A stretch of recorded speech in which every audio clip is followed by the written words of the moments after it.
तो पता है जब मैं 10th क्लास में था, पढ़ाई में मैं तो कुछ खास नहीं था। मैं उन बच्चों में से आता था जो पढ़ाई छोड़कर सारे कामों में अच्छे होते हैं। तुम इनसे क्रिकेट खिलवा लो, फुटबॉल खिलवा लो, हाँ मैं भी वैसे ही था। स्पोर्ट्स में अच्छा, क्रिएटिविटी में अच्छा, बस पढ़ाई मत करवाना। फिर रिलेटिव्स भी कुछ ऐसे ताने मारते थे, हाँ पढ़ाई छोड़ के कुछ भी करवा लो इनसे। हाँ तो उसमें दिक्कत क्या है सड़ेली आंटी, पढ़ पढ़ के क्या तुम्हारे विक्की जैसा हो जाऊं?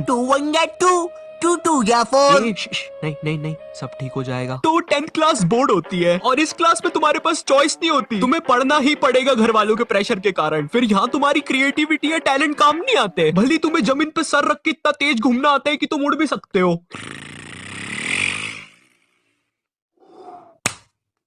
तो जब मैं 10th क्लास में था, मेरा पढ़ने में कुछ खास मन नहीं लगता था। मेरी मम्मी ने भी मुझे कुछ उपाय बताए। सुबह जल्दी उठ के नहा धो के पूजा पाठ करके पढ़ने बैठा कर, सब कुछ याद हो जाएगा। नहीं मुझे एक बात बताओ, ये सुबह उठ के जल्दी पढ़ने वाली बात लोग इतना बड़ा चढ़ा के क्यों बताते हैं? नहीं बिल्कुल ऐसे बोलेंगे, हाँ बेटा साल भर पढ़ाई नहीं करी और अभी तुम्हारी फट रही है, कोई बात नहीं, एक दिन सुबह जल्दी उठ के पढ़ लो, सब कुछ याद हो जाएगा। तो अंकल आप सुबह उठ के पढ़ लेती है, गैराज क्यों संभाल रहे हो? हाँ।